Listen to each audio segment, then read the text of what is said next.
हरे कृष्णा राधे राधे दोस्तों, आप सभी का मेरे इस यूट्यूब चैनल में हार्दिक स्वागत है। दोस्तों, ज्येष्ठ का महीना प्रारंभ हो चुका है और ज्येष्ठ के महीने में ही प्रातःकाल सुबह उठकर स्नान करना, भगवान विष्णु जी के निमित्त पूजा पाठ करना बेहद ही शुभ फलदायी माना जाता है। और ज्येष्ठ के महीने में सूर्य नारायण की विशेष रूप से पूजा उपासना की जाती है, क्योंकि इस समय उनके किरणों की तपिश धरती पर सबसे ज्यादा पड़ती है, जिसकी वजह से इस समय में ज्येष्ठ के माह में गर्मी पूरी प्रचंड सीमा पर होती है। इसीलिए इस मास में ज्यादा से ज्यादा सूर्य नारायण की पूजा उपासना करनी चाहिए।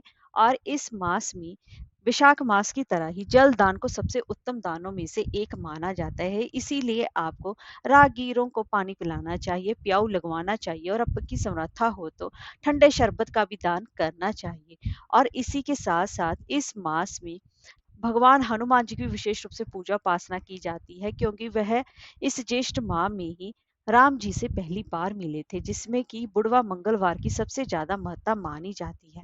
और इसी के साथ साथ ज्येष्ठ मास महात्म भी सुनने का विधान है। तो दोस्तों, आज की इस वीडियो में मैं आपको ज्येष्ठ मास महात्म का दूसरा अध्याय श्रवण करवाऊंगी। इसके पहले के पहला अध्याय मेरे चैनल पर अपलोड है, आप वहां पर जाके श्रवण कर सकते हैं। तो चलिए, आज की कथा हम प्रारंभ करते हैं। स्कंद महाराज जी कहने लगे कि हे ऋषियों, ज्येष्ठ मास में देवताओं की संतुष्टि के लिए निमित्त प्रतिदिन ब्राह्मणों को दही और चावल का दान करना चाहिए। चावल और दही के दान की महिमा कहने में तो भगवान शिव भी खुद असमर्थ हैं। फिर तो इस लोक के कल्याण हेतु मैं आप लोगों से कुछ कहता हूँ। हे विपर लोगों, अलकापुरी में एक गौतम नाम का एक ब्राह्मण रहता था। वह धर्म शास्त्रों और पुराणों का ज्ञाता, परंतु द्रव्यहीन बड़ा ही महादुखी था। उसने अपने कुटुंब के पालन पोषण के लिए समस्त कर्मों को किया। शुभ तथा अशुभ फलों को जानता हुआ भी वे हर प्रकार के धन ले लेता था। फिर वह चोरों का साथी होकर चोरी करके भी जीविका करता रहा, परंतु फिर भी उसे कुछ भी धन प्राप्त ना हुआ। तो इस तरीके से वह दूसरे देश को चला गया। वहां पर वह समस्त कुटुंब को त्याग कर वह पाप बुद्धि बलि में दिए गए प्रेत पिंड की जीविका से ही अपना पालन पोषण करने लगा और अपनी क्षुधा शांत करने लगा। इस प्रकार वह शमशान में रहकर बलि खाने वालों के साथ सब वह काम करने लगा और वहीं पर त्याग बलि भोजन करने लगा और शक्तिहीन वृद्ध अवस्था से जीर्ण तथा शरणायु हो गया। भोजन करने पर उच्च शिष्ट पात्रों को तथा समस्त बलिदान देकर उसके अन्न को खुद भी और दूसरे पक्षियों को देकर भी स्वेच्छा से उस ब्राह्मण ने फिर खुद भोजन किया। और इस तरीके से इस प्रकार ज्येष्ठ मास में उसने बलिदान किया, किंतु जानकर नहीं किया। जब इस पुण्य कर्म के पश्चात कुछ दिनों में उसकी मृत्यु हो गई, तब जमदूतों ने आकर उसको पाश में बांध लिया। और जब उसको यमदूत यमलोक में ले जाने लगे, तब वह रोने लगा। उसके रोने पर यमदूत उसको मुदगरों से मारने लगे, परंतु इसी बीच में विष्णु भगवान जी के दूत वहां पर आ गए। विमान पर सवार उन विष्णु दूतों ने यमदूतों को अलग से हटा दिया और दिव्य देहधारी उस ब्राह्मण को विमान पर बिठाकर स्वर्ग लोक को ले गए। यमदूत उस ब्राह्मण का सब वृतांत कहने के लिए यमराज जी के पास गए और कहने लगे कि हे प्रभु, जब हम उस ब्राह्मण को ले जाने के लिए उसके समीप गए, तब वहां विष्णु गणों ने आकर हमको खूब मारा, हमको बहुत ज्यादा पीटा, क्योंकि वह लोग स्वामी से युक्त हैं और हम नाथहीन हैं। अब हम लोग क्या करें? आज से आपकी सेवा नहीं करेंगे, दूसरे व्यापक स्वामी के हम पास जाते हैं, क्योंकि हमें हमें कोई भी नहीं पूछता।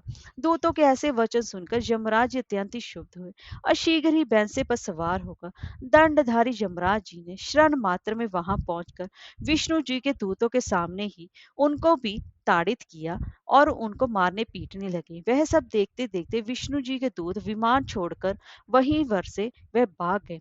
उन्होंने भागकर रमापति भगवान विष्णु जी के पास गए और उनसे ये सब समाचार कह सुनाया। समाचार सुनकर विष्णु भगवान जी क्रोध से रक्त वर्ण हो गए और गरुड़ पर सवार होकर सीधा यमलोक को गए। वहां उन्होंने इंद्रादिक सभी देवताओं को साथ लेकर यमराज जी से युद्ध किया। तब देवता लोग यम दंड से अत्यंत पीटे जाने पर दसों दिशाओं में भागे। उस समय भगवान विष्णु जी ने क्रोध में आकर विष्णु चक्र से उस यमराज का वध कर दिया। तब देवताओं ने ब्रह्मा जी को आगे कर भगवान विष्णु जी की स्तुति की। तब स्तुति से प्रसन्न होकर भगवान जी ने यमराज को जीवित दान दिया। यमराज जी ने उस समय भगवान विष्णु जी को प्रणाम करके कहा कि हे भगवान, आप मेरे इस अपराध को क्षमा करें, मैंने बहुत बड़ी भूल की है। इसके लिए आप शांत हो जाइए। उसके पश्चात ब्रह्मादि सब देवता अपने-अपने स्थान को चले गए। तब अज्ञानवश उस ब्राह्मण ने दही और चावल का जो दान किया था, भगवान ने उसके प्रभाव का वर्णन किया कि कैसे इसने ज्येष्ठ माह में दही और चावल का दान किया था और यह अज्ञानतावश जो ज्येष्ठ मास में करने का ही इसको फल की प्राप्ति हुई है। यदि इसने जानकर श्रद्धा से की किया था, तो इसका कहना ही क्या था।